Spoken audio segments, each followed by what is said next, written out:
Olá! Hoje nosso encontro é com Paulo Kakinoff, presidente da Gol. Show Business está começando agora, direto dos estúdios da Band, aqui em São Paulo.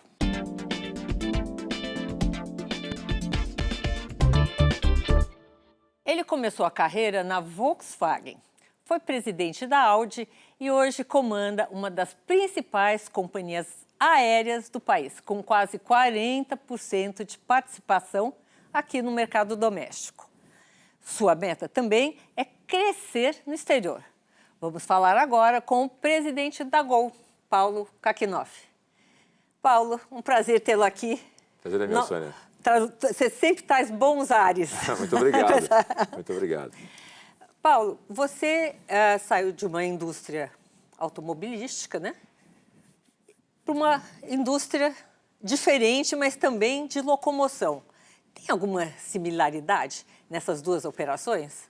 A principal motivação para mim era justamente a diferença brutal que existe entre os dois segmentos, né? Eu costumo brincar que eu estava atrás de motores ainda mais potentes, né? Por isso que eu fui para os aviões. Mas, na verdade, era exatamente o oposto do que eu vivia no grupo Volkswagen, o que era oferecido como desafio na Gol, né? O grupo Volkswagen aqui no Brasil, em especial, uma empresa de capital fechado, com um produto que se destinava às classes A e B, majoritariamente, especialmente na Audi, no período que eu estive lá. Era uma empresa estruturada numa engenharia muito forte para entregar um bem durável e, evidentemente, desejado, né, por uma camada importante da população. Do outro lado, a Gol, uma empresa de capital aberta, uma empresa de serviços focada num espectro social de clientes mais amplo, de A a E, e essa foi a grande motivação de me desafiar, né, num setor que fosse diferente, porém com desafios que eu já tinha, de alguma forma, experimentado na indústria automobilística. Já na indústria automobilística. Eu estava pensando aqui que tem um desafio a mais na indústria de aviação. Dois desafios, aliás. Um é que se você voar uma cadeira vazia, uma poltrona vazia, você não recupera, né? O mesmo sistema de hotel, que é serviço. E dois, que é a segurança, né? Tudo bem, carro também... eu sei que tem muito mais gente, proporcionalmente, que morre de desastre de carro do que de avião. Mas também é uma preocupação significativa dentro dessa indústria. Quando você chegou na Gol, você viu essas duas coisas? Você priorizou? O que você priorizou quando você chegou ali? É curioso você perguntar isso, porque, olhando agora em retrospectiva, né, uma das coisas que mais me trouxe conforto quando eu fui para a Gol foi olhar, partindo de uma referência muito alta que eu tinha da indústria, que é absolutamente desenvolvida nesses processos de segurança, de tecnologia, né, serviço da proteção da vida. Quando eu cheguei na Gol, você percebe primeiro o quanto a aviação, né, é responsável pelo desenvolvimento dos padrões de segurança, eu diria, da humanidade como um todo, e mais ainda, né, por estar na Gol, que é uma empresa com uma cultura de priorização genuína da segurança desde o seu primeiro dia de operação. Então, foi um aprendizado enorme, ao mesmo tempo que um conforto de quem tinha uma boa referência de o que seriam altos padrões de segurança e encontrar o que eu vi na Gol, né? Muito recentemente, a empresa foi reconhecida através de um processo rigoroso de auditoria como uma das padrões mais elevados no mundo da aviação. De segurança, né? Agora, cá entre nós, só cá entre nós, alguma empresa aérea no mundo não segue padrão de segurança? São muitas empresas... Consegue se arriscar desse jeito? São muitas empresas e há, evidentemente, quando nós falamos das principais, 98% delas, elas estão numa faixa de segurança, de padrão de segurança extremamente elevado, né? Algumas ainda podem se destacar um pouco mais, né, no padrão de excelência, mas, de uma forma geral, eu diria que a aviação no mundo é absolutamente segura. Muitas. Porém, são muitas empresas, né? É muito difícil fazer uma afirmativa de que 100% delas segue exatamente esse mesmo padrão de excelência, mas a esmagadora maioria. Estatisticamente, quando a gente olha de tempos em tempos alguns acidentes que acontecem, né, e que estão associados após um período de investigação a causas relacionadas à falha de treinamento ou de má gestão, aí sim a gente consegue identificar que houve uma falha de gestão ou de priorização da segurança de uma empresa. Então, se eu afirmasse que absolutamente todas elas seguem o mesmo padrão, dificilmente a gente encontraria um acidente que tivesse correlacionado a uma má gestão da segurança. Ele existe, mas, felizmente, posso mínimo, dizer, né? mínimo. Por falar agora em segurança, você, a Gol e TAM, não estão voando, fazendo ponte aérea entre São Paulo e Rio, né? Santos Dumont está com a pista em reforma. Então, já é uma medida de segurança e vocês estão indo para o Galeão. O que você sugere para o nosso telespectador que vai pegar aí um avião nos próximos dias? Evidentemente que, primeiro, esse é um transtorno para o cliente que está habituado a voar para o aeroporto do Santos Dumont. A interdição da pista principal para uma reforma necessária acaba inibindo a operação com a aeronave do porte que nós operamos. É uma aeronave maior, né? É a maior aeronave que opera em mercados domésticos no Brasil. E há um segundo aspecto que também pesou. A condição de operação, tecnicamente falando, é uma condição visual durante esse período da obra, o que é absolutamente seguro, porém, em função da meteorologia, ela poderia aumentar o índice de cancelamento dos voos. A Gol é uma das companhias com o menor índice de cancelamento. A gente tem uma preocupação enorme em relação a essa qualidade de entrega de serviço, tanto que é a única empresa que opera no Santos Dumont nos regimes mínimos de meteorologia, por conta de uma tecnologia que nós equipamos de forma exclusiva, chamado RNPAR. A gente consegue operar em muitos dias do ano no aeroporto do Santos Dumont, enquanto os nossos competidores não conseguem por conta dessa tecnologia. Então, priorizando... Nem a Azul, que está hoje operando o Santos Dumont Rio? Não. Somente a Gol tem essa tecnologia de precisão do RNPAR no nível que a gente opera lá. O que nos permite, para quem é usuário habitual da ponte aérea, e no último ano, muita gente tem na própria memória os dias de terem chegado ao Santos Dumont e falam, hoje só a Gol está operando, pousando e decolando. Então, essa premissa, né, de nós mitigarmos o efeito da meteorologia, para nós pesou muito na decisão de não operarmos nas condições visuais apenas na pista auxiliar do aeroporto Santos Dumont, que nós poderíamos fazer com a nossa aeronave menor, com o 737-700. Agora, vocês não temem que isso crie um novo consumidor para a Azul? A Azul vai ficar quanto tempo operando sozinha a ponte aérea Congonhas-Santos Dumont? Seria um pouco mais de 20 dias e, de certa forma, isso pode ser benéfico em que aspecto, né? Eu tenho quase que um dogma interno de que uma empresa que precisa se valer, né, desse tipo de condição para ter a preferência dos clientes, provavelmente estaria tomando a decisão errada, né? Nós investimos muito nos últimos anos para estarmos nesse patamar de hoje, de sermos uma companhia oferecendo atributos que são absolutamente indispensáveis na nossa visão para o cliente e de forma exclusiva. Eu cito a internet, desde temas mais sofisticados, como a ser a única companhia a disponibilizar a internet em todos os destinos que nós operamos, até um frugal carregador de celular, que para os dias de hoje é quase tão indispensável quanto. Só para citar dois itens que nós temos em comparação, né, adicionais ao nosso competidor, que não serão resolvidos nesses 20 e poucos dias da obra. Então, eu acho que a comparação ela poderá ser até benéfica no sentido do cliente poder, se estivermos certos, né, valorizar ainda mais. Paulo, você é um excelente vendedor. Na verdade, eu acho que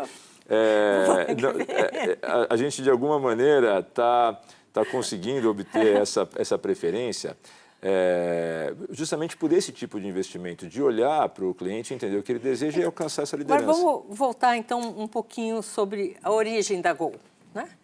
A origem da Gol foi criar uma empresa de low cost, né, de custo baixo. O que acabou acontecendo? Hoje em dia, a Azul também foi criada desse jeito, né? A TAM, lá atrás, foi criada desse jeito. E, conforme passam os anos, as empresas vão aumentando o preço e se equilibrando todas mais ou menos num patamar igual. Você me corrige se eu estiver errada. Me explicaram uma vez que é porque quando você compra uma aeronave nova, você precisa gastar menos em manutenção. Então, você consegue oferecer um preço melhor no começo de qualquer vida de empresa aérea. É essa a verdade? Essa é uma verdade que não se aplica aqui pelo seguinte motivo. A frota brasileira é uma das mais novas no mundo. Pra você ter uma ideia, quando a gente olha as 3 companhias aéreas que aqui operam, nós estamos falando de uma idade média de 6 a 7 anos no máximo, né? Sendo a própria Gol, pela velocidade de renovação das suas aeronaves, uma das que mais puxa para baixo essa média, né? Quando você compara com outros mercados, o americano, por exemplo, a média de idade das aeronaves lá está hoje na casa de 15 anos. Então, o Brasil, de uma maneira geral, tem aeronaves muito novas. Então, por que nossos preços são tão caros? Eu adoro falar sobre esse tema porque ele permite desmistificar uma série de fatores. O primeiro deles você disse agora há pouco na pergunta, né? As companhias aéreas elas chegam e se equivalem mais ou menos nessa questão da precificação. Não é verdade. Não é verdade? Não, e o Brasil ainda tem uma vantagem comparativa que poucos mercados dispõem. A agência reguladora, ela audita o preço de cada bilhete comercializado. Então, qualquer pessoa pode pedir as informações para a agência e vai descobrir o seguinte, qual que é a tarifa média cobrada pelas empresas para voos análogos ou similares. Você vai descobrir que existe uma grande diferença.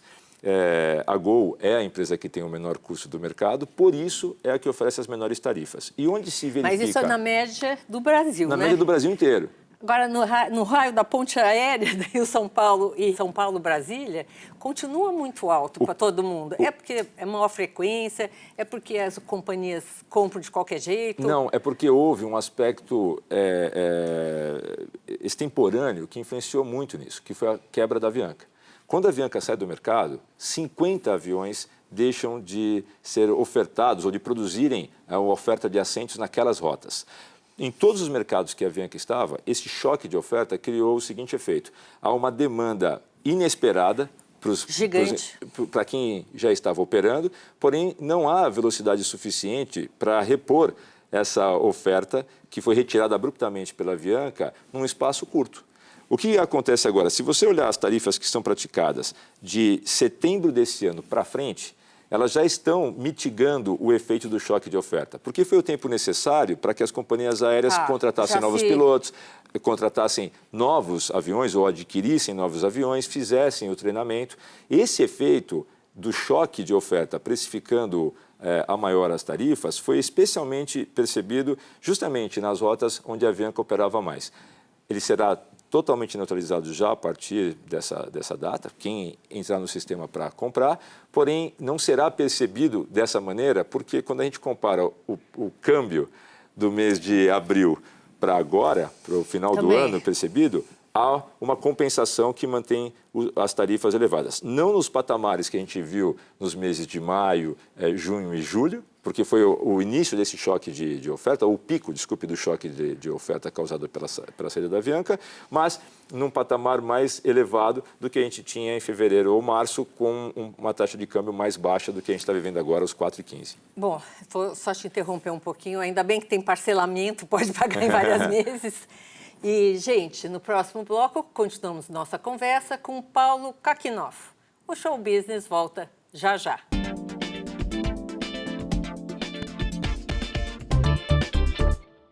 Estamos de volta com a entrevista de Paulo Kakinoff, da Gol.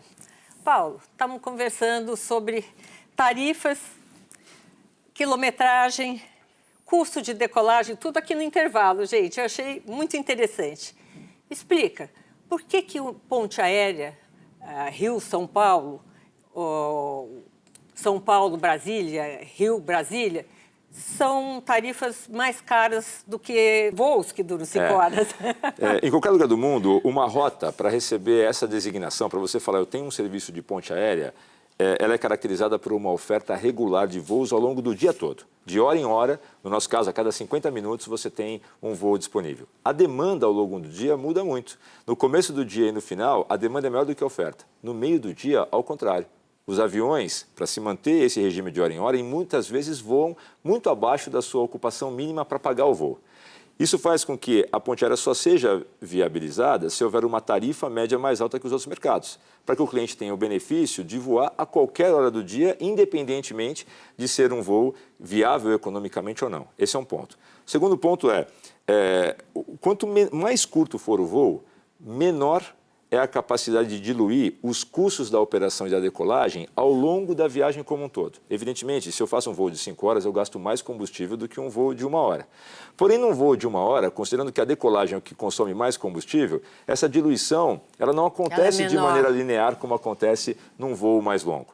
Então, a percepção dos custos operacionais não são tão menores quando eu faço um voo curto do que um voo longo de 4 ou 5 horas, numa operação como a ponte aérea, onde você precisa manter mais aeronaves reserva para atender os requisitos de pontualidade e regularidade dessa operação, como exigidos pela regulação, e você precisa ter uma estrutura fixa, mesmo que, e uma tabela de voos horários, mesmo que não haja demanda naquele momento. Então, tudo isso contribui, só para citar o exemplo da ponte aérea. Por falar aqui em custos, se eu não me engano, cobra-se no Brasil ICMS no combustível para aviação.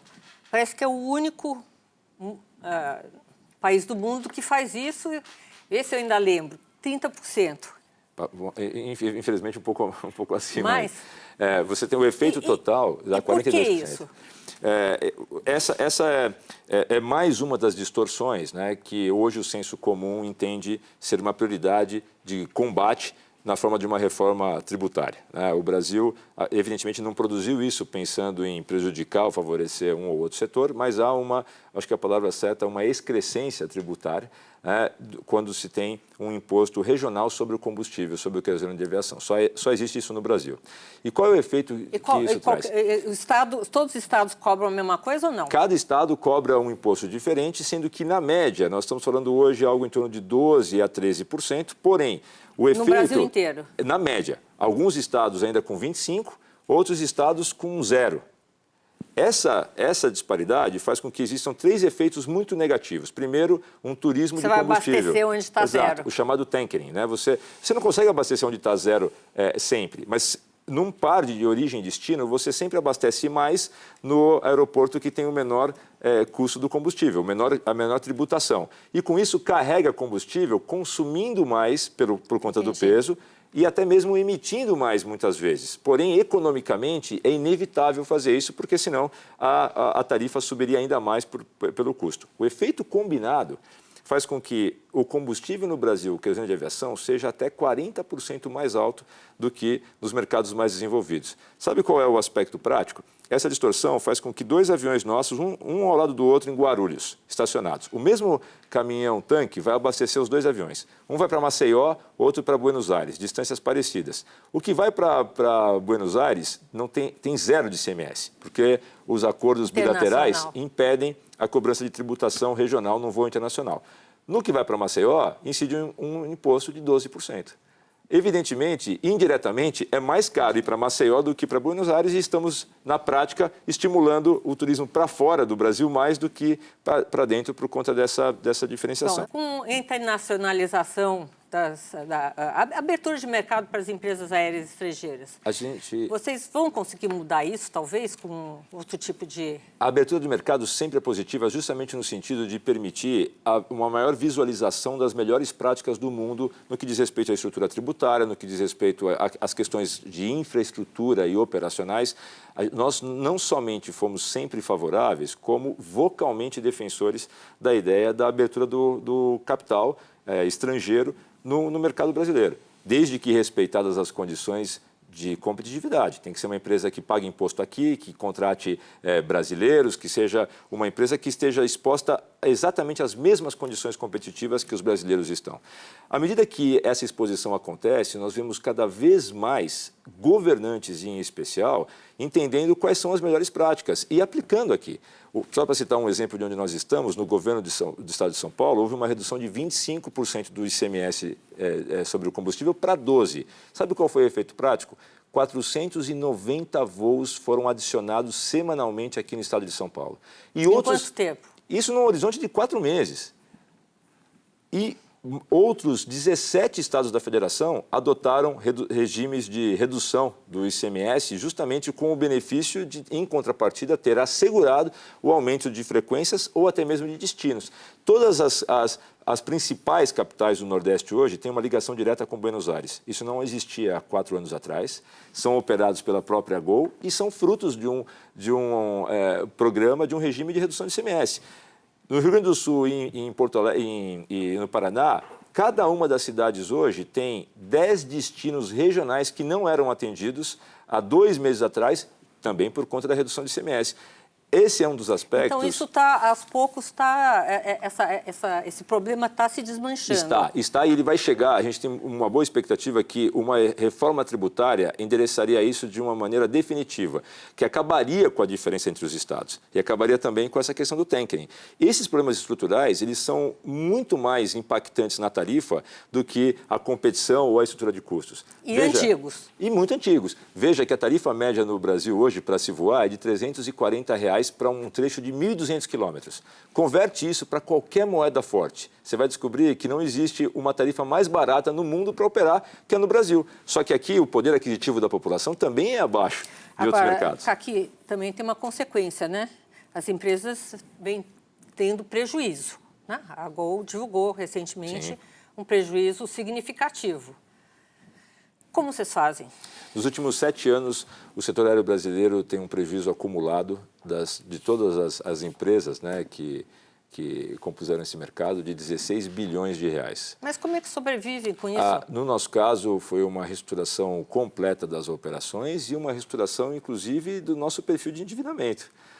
Hoje, passados 3 anos dessa fase de reestruturação, a gente olha em retrospectiva com muita satisfação do que foi alcançado nesse período. Especialmente porque, apesar de todas as dificuldades, a decisão mais acertada foi não parar os investimentos. Toda essa remodelação de produto que eu acabei de descrever, eu falei agora há pouco para você, internet, banco em couro, espaço, novas aeronaves, foi feita nesse período. De forma que a gente reestruturou, alongou a dívida, fez uma renegociação de contratos com todos para chegarmos nessa posição. 40% de mercado hoje, com um nível de endividamento abaixo de 3 vezes. Isso significa que teu credor acredita muito em você? As garantias não são os próprios aviões? São os próprios aviões. As receitas que nós geramos justamente com os clientes que são cativos conosco, vide o sucesso do programa Smiles, por exemplo, são 15 milhões de membros que claramente preferem voar com a companhia. Você sabe o que melhor define esse parâmetro de impacto, que são 15 milhões de membros no programa de fidelidade? Por ano, no Brasil, são comercializados 100 milhões de bilhetes aéreos. Tá. Porém, são apenas 23 milhões de CPFs diferentes. Se você olhar de uma maneira muito fria, no Brasil viajam com alguma frequência apenas 23 milhões de passageiros. 15 milhões desses passageiros fazem parte do programa de fidelidade. A gente vê que há um potencial enorme de crescimento. Ele passa por infraestrutura, ele passa por questões de competitividade, de estrutura de custos e de tributos, mas eu estou particularmente muito otimista. Primeiro porque há uma política de infraestrutura no governo hoje que, na minha opinião, é a melhor que a gente viveu, pelo menos nos 7 anos que a gente está lá. Ao invés de nós falarmos, vamos construir um aeroporto do Galeão, 200 aeroportos do Galeão, de uma forma muito pragmática, coerente com a questão fiscal do Brasil hoje, há um plano concreto de entender cada aeródromo do Brasil o que falta para receber uma aviação de maior porte e investir somente naquilo que é necessário. É muito promissor isso. Então, você aprova o que o governo está fazendo nessa área? Sim. E o código que está no Congresso até hoje? Que código? Código de aviação.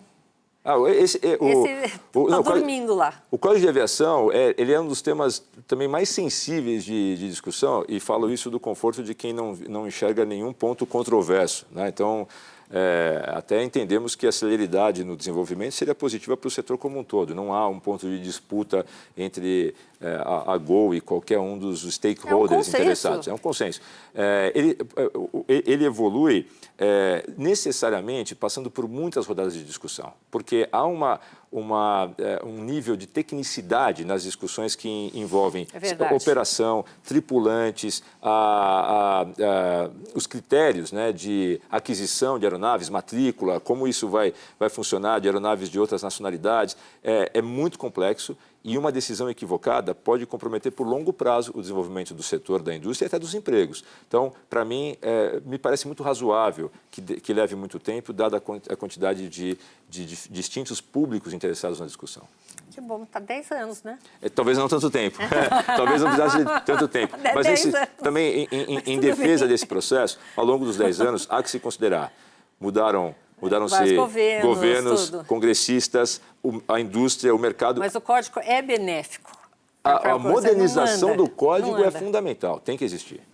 Bom, vamos interromper só mais um minutinho. Gente, tem mais conversa já com o presidente da Gol, Paulo Kakinoff.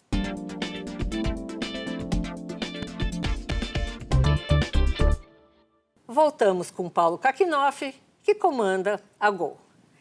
Paulo, vamos falar um pouquinho dos passageiros. Quando há problemas climáticos e o aeroporto fecha, como agora está acontecendo também no Santos Dumont, uma pista fecha, o passageiro tem que aterrissar do galeão, há muita reclamação. O que vocês fazem com isso? Como é que vocês respondem a esse tipo de demanda? A primeira coisa, Sônia, é entender, você é cliente do setor aéreo, eu também sou. Poucas coisas são mais frustrantes para alguém do que não chegar no seu destino no horário, ter o voo interrompido ou ainda estar impedido de atender um compromisso que ele havia planejado. Principalmente nas férias. Pois é, ainda mais nas férias. Em qualquer situação, imagina que a gente transporta por dia 140 mil pessoas. 750 voos, 186 pessoas a bordo. Em cada avião você tem alguém que está indo para batizar um filho, acabou de receber a notícia de que tem uma doença terminal, acabou de receber a notícia que foi curado, vai casar, está se separando. Esse grupo está lá dentro, todos eles com a mesma necessidade. Eu preciso chegar no meu destino o mais próximo possível do horário que foi definido. É muito difícil e seria inadequado não entender o impacto emocional que esse tipo de frustração de um voo interrompido traz. É fato também que, estatisticamente... Então, mas normalmente a pessoa vai ali no guichê da companhia aérea e eu já vi muitas cenas dessas, começa a brigar, né? A querer saber por quê, saber as razões. Às vezes a companhia não explica por que aquilo está acontecendo. Todos nós já vivemos isso. Se o meu avião não sai no horário, vai ser postergado 3 horas. A culpa é de quem? Esse é o ponto. De um lado eu estava falando da frustração do cliente, agora do outro lado a frustração da companhia aérea. A companhia aérea começa às 0 hora do dia com 2 certezas. As próximas 24 horas estão absolutamente planejadas. A segunda é a possibilidade de sair como planejado 100% é zero. Porque eu não controlo o tráfego aéreo, não controlo São Pedro, não controlo o cachorro que vai invadir a pista, o cliente que não apareceu com a bagagem. Essas variáveis que na maior parte das vezes, não são gerenciáveis pela companhia aérea, faz com que o cliente, compreensivelmente, uma vez que ele comprou o bilhete com a gente, descarregue toda essa expectativa e frustração no único agente de interlocução que ele tem naquele momento, que é a companhia aérea. Quantas vezes o cliente chega e fala para a gente assim, escuta, eu estou vendo, eu ouvi falar, recebi aqui pela internet a informação que o aeroporto tal está aberto. E vocês não estão dizendo que dá para voar para lá, que o amigo dele deu a informação para ele. É complicado para ele entender o seguinte, há uma regulamentação da tripulação, tem um limite máximo de horas, ela tem que voltar para cá para substituir essa tripulação. A hora que ela for substituída, a tripulação, nesse trânsito, eu já terei 1 hora de atraso, que pode ser que o aeroporto não mais comporte a chegada da nossa aeronave, porque o aeroporto de Congonhas, para citar um exemplo, ele fecha. Ele tem uma operação limitada por horário. O Santos Dumont, a mesma coisa. Em outros aeroportos, eu tenho uma situação climática que, nesse momento, permite o pouso, mas ele não, todos os aeroportos podem fechar em algum momento. Brasília menos pela condição meteorológica. Só que nós, quando fazemos um plano de voo, a gente não considera o horário se o aeroporto está fechado ou não naquele momento. A gente considera se ele está aberto e se ele estará, pela previsão, nas próximas 2 ou 3 horas. Só para citar um exemplo do que causa essa desinformação. Mas não dá para fazer um RED?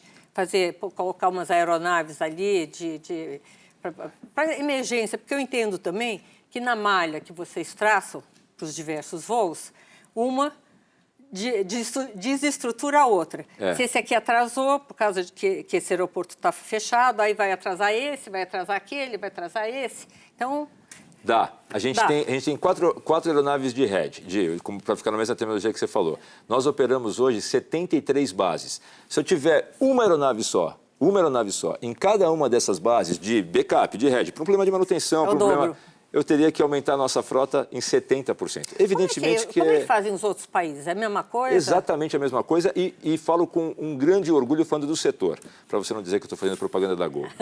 Se você comparar índices de pontualidade, regularidade, extravio de bagagem, dano de bagagem, não há nenhum outro mercado do mundo que tenha, combinando esses 4 itens, os índices que tem no Brasil. O Brasil tem uma aviação muito segura, com um nível de pontualidade muito alto para os padrões internacionais, a mesma coisa em regularidade e mais ainda em bagagem extraviada e em bagagem danificada. Então, é uma aviação que, apesar das dificuldades que nós temos, desafios de infraestrutura, tem um nível de competência muito alto aplicado. Porém, como eu falei no começo, para o consumidor, tudo que eu acabei de falar não interessa. Não interessa. Ele quer chegar no destino e a gente pode melhorar muito e estamos investindo muito em comunicação. Você chegou no ponto certo. Isso, eu ia perguntar isso. Vocês estão formando uma equipe que fique? E talvez seja menos cara que aviões fazer RED ali na... A equipe é grande. A maior dificuldade é qual é a decisão que você irá tomar naquele momento que irá prejudicar o menor número de passageiros. Pensa. Alternativas. Eu não vou deixar o avião aqui no solo esperando porque vai abrir em algum momento o aeroporto. O cliente fica lá a bordo 1 hora, 1h30, porque a gente acha é melhor ele ficar 1h30 do que eu cancelar o voo. Só que depois de 1h30, o aeroporto de destino não abriu, ou de origem. O que o cliente sai do avião e falando? Caramba, se você sabia que ia cancelar, por que você não me avisou logo e me deixou 1h30 esperando? A resposta certa é, porque eu tinha de verdade uma expectativa que abrisse, e é evidentemente melhor você chegar com 1h30 de atraso do que ter o voo cancelado. Então foi uma aposta que você faz e que na ponta, para o cliente que está ali no guichê, recebe a seguinte resposta: o voo vai sair que horas? O nosso atendente fala, eu não sei. Está previsto para daqui a 1h30. Chega daqui a 1h30 a gente fala... Mas isso é enlouquecedor. Totalmente enlouquecedor. Aí eu te pergunto, eu faço uma pergunta para você objetiva. Ele fala assim, olha, gente, está previsto para daqui a 1h30, mas pode não sair. Certo. A gente fala isso. O ponto é que o cliente fala assim, mas como você fala que não pode sair? Eu falo, porque a meteorologia nós não podemos controlar. Ele fala, tá bom, ele volta para lá. Daqui a 1h30, eu falo, vai ser daqui a 40 minutos. Porque agora a tripulação regulamentou e eu preciso esperar chegar outra tripulação. Ele fala assim, você está me enrolando, né? Você está fazendo uma desculpa para esse motivo. Aí eu chego para ele e falo, seu voo foi cancelado, ele vê o mesmo avião que ele estava esperando decolar para outro lugar. Ele fala assim, você preferiu mandar o cliente para outro lugar, para outro destino? Eu falo, aquele aeroporto abriu, o seu destino não. Então, essa combinação de coisas, como eu disse, pode e serão muito melhoradas com o uso de tecnologia. Mas a gente ainda terá esse problema de não poder controlar as variáveis. E essa comunicação, ter uma equipe de comunicação realmente que ampare, leve para um hotel, dê um calmante. Nós temos o maior time hoje, né, quando a gente fala, é proporcional ao nosso tamanho, mas nós temos 4.500 pessoas nos aeroportos em 3 turnos, né, 24 horas por dia em todos os aeroportos que operam desse regime. Mas isso para atender, mas não atender ataque de nervos. Então, mas é esse que é o ponto. Esse grupo também, muitas vezes, ele se vê diante de um cliente que está claramente irritado, porém ele não está equipado com a informação para passar. A culpa não é dele, a culpa é da nossa capacidade ou incapacidade de gerenciar todas essas variáveis e dar uma informação assertiva que satisfaça o cliente. Como cliente, vamos trocar de lugar. O que você faria de sugestões para uma companhia aérea que esteja prestes a começar a funcionar? Aqui no Brasil? É. Dá uma boa olhada nos números antes de vir e entenda, né, o mercado brasileiro. O mercado brasileiro é um mercado grande, é um mercado promissor, é um mercado que irá crescer. Não há dúvida em relação a isso e essas são combinações que são naturalmente atraentes para novos players. Agora, é um mercado com um altíssimo nível de eficiência. Aqui, realmente, como já dizia a máxima, né, o Brasil não é para amadores e não é em nenhum setor. Então, existem muitas companhias aéreas no mundo, super profissionais, que poderiam ter êxito operando aqui no mercado brasileiro. Mas elas, para dizer o mínimo, encontrarão um ambiente bem diferente do que elas conhecem, né, nos seus mercados de origem. Eu vou fazer aqui uma pergunta super discreta, porque vai ficar só cá entre Só nós. nós dois. A Delta tem interesse em comprar uma fatia maior da Gol? A Delta tem como política, estou falando agora como observador, aqui não tem nenhuma informação que nenhuma outra pessoa, ou nenhuma conclusão que outra pessoa não poderia chegar, simplesmente observando.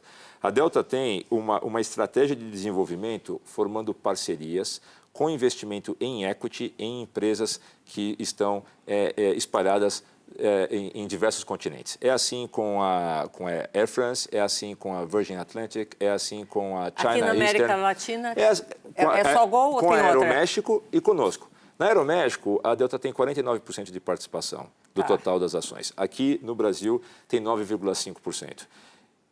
Eu não posso ser afirmativo em relação ao interesse ou não da Delta porque eu não sei. Quando eu olho em termos comparados, entre os parceiros que ela tem participação, é a menor de todas elas. Nos demais que eu acabei de citar, essa participação em equity varia de 25% até 49%. Então, isso já poderia nos trazer a possibilidade de inferir, a Delta pode ter um interesse em aumentar. Do outro lado, você tem aqui uma família de fundadores que controla essa companhia, a família Constantino, que há 50 anos, se dedica no transporte, na mobilidade pública, na mobilidade de pessoas.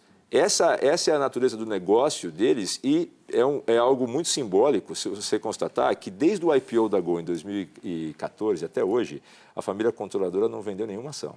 Ou seja, eu conhecendo os dois agentes, o time da Delta agora a TAM e a vendeu. família e a família Constantino, eu não sinto que haja um interesse da família Constantino em sair ou deixar de ser controladora do negócio Gol, assim como, eventualmente, pode haver um desejo da Delta de aumentar a participação. Entre esses dois pontos, existe uma gradiente que pode resultar em uma variação de participação dos dois lados. Mas agora, eu não vejo uma mudança. Cá entre minhas nuvens, qual é a vantagem de ter um parceiro do tamanho da Delta, ou, enfim, American Airlines, Air France, grande dentro da empresa? Falando da nossa própria experiência. Não, de uma empresa, vamos dizer, América Latina. Know-how. A troca de... Quando você olha, por exemplo, a Delta e a Air France, ambas lideram os seus mercados, são empresas quase centenárias, se você considerar a gênese, né, de formação dessas duas companhias, a mesma coisa que a LM, que estão se desenvolvendo há décadas para chegar no modelo que as consagrou. São empresas rentáveis, que crescem, têm um alto nível de satisfação do cliente e, o mais importante de tudo, tem um modelo sustentável que permite a retroalimentação, né, da forma de investimentos de modo que as duas companhias alcancem de uma maneira consistente essas lideranças. Você imagine o quanto a gente aprendeu com elas nesse período. Uma pergunta também simples. Ainda existem companhias aéreas governamentais, elas ainda não são privadas, né? E a gente está vendo na história que poucas estão sobrevivendo. Você tem uma explicação por que uma companhia aérea governamental, de governo, tem mais dificuldade de sobreviver? Há 2 anos atrás, a IATA fez uma estatística dos últimos 50, o resultado operacional, a margem EBIT, para falar de uma tecnicidade, mas a margem operacional de todas as companhias aéreas dos últimos 50 anos. Se somar o resultado de todas, incluindo aquelas que quebraram, as que tiveram mais resultado, esse setor inteiro nos últimos 50 anos produziu 0,3% de margem positiva EBIT. É um dos setores mais desafiadores que existem no mundo. Ao contrário do que as pessoas pensam, é assim por ser dos mais competitivos. Às vezes se falam, nossa, mas tem só 3 empresas naquela rota, ou só 2 empresas naquela rota. Enquanto houver um assento vazio, as empresas vão se digladiar para ter o cliente ocupando aquele assento antes de fechar. Mas é um fenômeno engraçado. Desculpa te interromper. Por favor. É um fenômeno engraçado. Eu acompanhando esse setor durante tantos anos, eu vejo justamente isso. É o setor mais complicado da indústria que eu conheço. Eu não conheço nenhum tão complicado. Talvez do petróleo chegue perto, mas as pessoas querem ter uma empresa de aviação. Você olha para trás, a própria Gol, eles não tinham uma empresa de aviação, foram para a aviação. Transbrasil, idem. TAM, idem. É o desejo do homem de voar? O que é isso? Olha, essa é uma componente que não pode ser desprezada. A aviação é fascinante, o avião é fascinante. Para mim é quase que natural que alguns empresários olhem para isso com o desejo de falar, eu quero participar. Quando você olha o processo evolutivo das empresas, ou do empresário, melhor dizendo, entre o desejo, eu acho que eu vou fazer uma companhia aérea, e o que acontece no final dessa história, você vai encontrar 3 fases. A primeira, que pode ser uma combinação da motivação, me é fascinante, eu gostaria de estar nisso, ou eu tenho uma experiência de transporte de pessoas, como foi o caso da família Constantino no caso da Gol, ou de logística, e acho que faz sentido abrir uma companhia aérea. O terceiro é desconhecimento. Eu acho, não, isso aqui deve ser muito bom, as pessoas entram no avião... Não faz conta? Pois é. Entra e fala, o avião está cheio, a tarifa é cara, isso daqui vai ser muito bom. A hora que ele passa dessa fase e ou não faz a conta adequadamente, ou faz sem ponderar todos os riscos, ele chega para a segunda, que é a mais importante, a vida real. E aí vai depender da capacidade dele, de verdade, desenvolver um time de excelência, de competência, para sair do outro lado desse funil, onde entram 200 empresas e saem 3. Paulo, nossa, eu tinha tanta coisa para te perguntar. Que bom. Você vai ter que vir aqui de novo, né? Um prazer. Olha, bons voos, obrigado, bons ares para você. Mesmo. Prazer tê-lo aqui conosco. E o Show Business de hoje termina por aqui. Eu, Sônia Raci, tenho um encontro marcado com você na próxima semana, aqui nos estúdios da Band, em São Paulo. Até lá!